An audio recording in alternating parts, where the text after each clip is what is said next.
उधर इराक में उसके पड़ोसी ईरान के समर्थन वाले नेता को प्रधानमंत्री पद का उम्मीदवार बनाए जाने का विरोध तेज हो गया और इस फैसले के खिलाफ प्रदर्शन कर रहे लोगों ने संसद भवन पर धावा बोल दिया और देखते ही देखते वो संसद भवन के अंदर दाखिल हो गए और उन्होंने वहां बवाल मचाना शुरू कर दिया। इससे पहले प्रदर्शन में शामिल लोग ईरान के खिलाफ नारेबाजी करते हुए संसद भवन के बाहर पहुंचे। हालांकि वहां बड़ी संख्या में सुरक्षाकर्मी भी खड़े दिखाई दिए, लेकिन उन्होंने प्रदर्शनकारियों को संसद के अंदर जाने से रोकने की कोशिश तक नहीं की, जिससे प्रदर्शन कर रहे लोगों का हौसला बढ़ गया और वो इराक के झंडे लहराते हुए संसद भवन के अंदर घुस गए। इसके बाद कुछ लोग वहां लगी मेज और कुर्सियों पर चढ़े नजर आए, जबकि कुछ लोग सांसदों की कुर्सियों पर बैठे दिखे। असल में वहां ईरान के समर्थन वाली पार्टियों के गठबंधन कोऑर्डिनेशन फ्रेमवर्क ब्लॉक ने पिछले दिनों मोहम्मद अल सुडानी को प्रधानमंत्री पद का उम्मीदवार बनाने का ऐलान किया था, जिसके बाद ईरान विरोधी पार्टियों ने प्रदर्शन शुरू कर दिए। इस बीच कहा जा रहा है कि चीन के चक्कर में दुनिया एक बार फिर खतरे में पड़ सकती है। 3 दिन पहले चीन ने अंतरिक्ष में 21 टन का एक रॉकेट लॉन्च किया था, जिसके अगले हफ्ते की शुरुआत में धरती पर गिरने की आशंका जताई गई। दुनिया भर के वैज्ञानिकों को शक है कि बीते 2 बार की तरह इस बार भी चीन का ये रॉकेट बेकाबू होकर गिर जाएगा, लेकिन संभावना है कि इस बार तबाही की तस्वीरें भयानक होंगी, क्योंकि अंतरिक्ष में चीन ने अपने जिस लॉन्ग मार्च 5B रॉकेट को भेजा है उसका वजन 21 टन बताया गया है। ऐसे में अगर इतने बड़े और भारी भरकम रॉकेट का थोड़ा सा भी हिस्सा धरती पर गिरता है तो भारी तबाही मच सकती है, जिस वजह से दुनिया भर के वैज्ञानिकों की चिंता बढ़ गई है, क्योंकि इस मामले में चीन का ट्रैक रिकॉर्ड बेहद खतरनाक रहा है।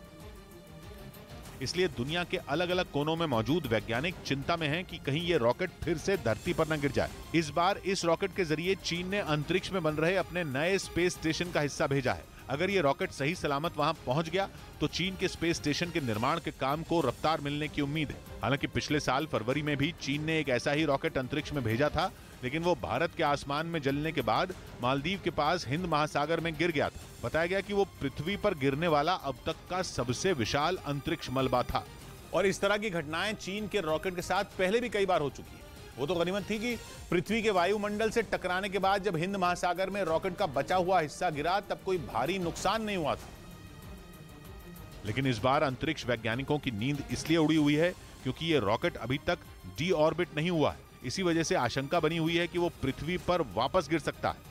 अगर पृथ्वी के वायुमंडल से चीन का ये रॉकेट बाहर नहीं जा पाता तो वो हजारों किलोमीटर प्रति घंटा की रफ्तार से धरती से टकराएगा। हालांकि इन सभी बातों को दरकिनार करते हुए चीन अपने अंतरिक्ष कार्यक्रम को तेजी से आगे बढ़ाना चाहता है। चीन आने वाले दशकों में चंद्रमा से लेकर मंगल ग्रह तक पहुंचने की योजना पर काम कर रहा है। इसलिए वो ऐसा स्पेस स्टेशन तैयार करना चाहता है जो उसके वैज्ञानिकों को शोध का एक बड़ा प्लेटफॉर्म दे सके। उधर यूक्रेन ने रूसी सेना पर पलटवार तेज कर दिया, जिसके लिए उसने घातक मिसाइल सिस्टम तोचका यू का इस्तेमाल किया और सबूत के तौर पर उसकी तरफ से इन हमलों का एक वीडियो भी जारी किया।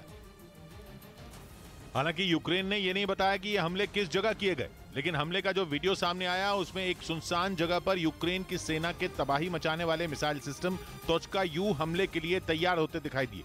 और जैसे ही इनसे मिसाइल दागने का सिलसिला शुरू हुआ, पूरे इलाके में धुएं का खौफनाक गुबार फैल गया। यूक्रेन ने इन हमलों में रूसी सेना के कई अहम ठिकाने और हथियारों के बड़े गोदाम तबाह करने का दावा किया। और इस बार पुतिन की फौज के खिलाफ यूक्रेन ने जिस तोचका यू मिसाइल सिस्टम का इस्तेमाल किया उसकी मदद से 120 किलोमीटर दूर से दुश्मन के ठिकानों को निशाना बनाया जा सकता है। और ये मिसाइल सिस्टम महज 20 मिनट के अंदर हमले के लिए तैयार हो जाता है। इसकी मदद से दागी जाने वाली एक मिसाइल की लंबाई करीब 6.5 मीटर और वजन 2000 किलो होता है। और ये मिसाइल अपने साथ करीब 500 किलो विस्फोटक लेकर उड़ान भरती है। अक्सर आपने हाथियों के रोड में आने की घटनाएं सुनी होंगी। ऐसा ही कुछ वाकया हुआ कालाढूंगी नैनीताल रोड पर। हाथियों का एक झुंड जंगल से निकलकर रोड पर आ गया। फिर क्या था, लोगों की सांसें अटक गईं। दरअसल रोज की तरह लोग रोड पर बेखौफ चल रहे थे। अचानक घने जंगल को चीरते हुए हाथियों का एक झुंड हुंकार भरता रोड पार करने लगा। एक नहीं, दो नहीं, कई हाथी जंगल के एक छोर से दूसरे छोर पर जाते नजर आए। इस दौरान सड़क के दोनों ओर ट्रैफिक जैम रहा। तस्वीरें कालाढूंगी से नैनीताल रोड की है। जैसे ही हाथी झाड़ियों को साइड करते हुए रोड पर दाखिल हुए, लोगों की सांसें अटक गईं। पहले कुछ लोगों ने शुरुआत में हॉर्न बजाकर और हल्ला कर हाथियों को सड़क से दूर करने की कोशिश की, लेकिन गजराजों का मोड़ देख लोगों ने शांत होने में ही भलाई समझी। तकरीबन आधे घंटे बाद छोटे बड़े 13 हाथी रोड को छोड़ जंगल की ओर चले गए। तब जाकर लोगों ने राहत की सांस ली। बीएसएनएल को उबारने के लिए सरकार ने पैकेज को हरी झंडी दे दी। केंद्रीय कैबिनेट ने आर्थिक संकट से जूझ रहे बीएसएनएल को उबारने के लिए 1,64,000 करोड़ रुपए के पैकेज की मंजूरी दे दी। इसके जरिए देश के कई गांवों तक 4G सेवा पहुंचाई जाएगी। 25,000 गांव तक दूरसंचार सेवाएं पहुंचे, 4G टेलीकॉम सर्विसेज पहुंचे। यूपी के अलीगढ़ में पुलिस ने शादी के नाम पर लड़कियों को बेचने वाले एक गिरोह का पर्दाफाश किया और 6 आरोपियों को पकड़ लिया। चेन्नई में सुबह से 44वें शतरंज ओलंपियाड की शुरुआत होगी, जिसमें ग्रैंड मास्टर आर प्रज्ञानंदा और डी गुकेश समेत कई खिलाड़ी हिस्सा लेंगे। पंजाब के मोगा से दिल दहला देने वाला एक वीडियो सामने आया, जिसमें तेज रफ्तार कार की चपेट में आने से एक लड़की की मौत हो गई। हादसा उस वक्त हुआ जब वो लड़की सड़क पार कर रही थी। तभी उस कार ने लड़की को टक्कर मार दी, जिससे वो बीच सड़क पर उछलकर दूर जा गिरी। इसके बाद वो कार आगे जाकर उस जगह पर रुक गई जहां वो लड़की गिरी थी। तब तक उस लड़की के घर वाले भी वहां पहुंच गए। इस बीच कार चला रहा आदमी भी उसका हाल जानने के लिए बाहर निकल आया, लेकिन टक्कर इतनी जोरदार थी कि उस लड़की की मौके पर ही मौत हो गई। बाद में पुलिस वहां पहुंची और उस कार के साथ ड्राइवर को भी थाने ले गई। वहीं लड़की की मौत के बाद उसके घर वालों का बुरा हाल हो गया। उन्होंने तेज रफ्तार में गाड़ी चलाने का आरोप लगाकर ड्राइवर के खिलाफ कार्रवाई की मांग की। पुलिस इस हादसे की जांच में जुटी हुई है। उत्तर प्रदेश के चित्रकूट में लगातार हो रही मूसलाधार बारिश ने नदियों का जलस्तर बढ़ा दिया है, जिसके चलते कई रास्तों से लोगों का संपर्क टूट गया है।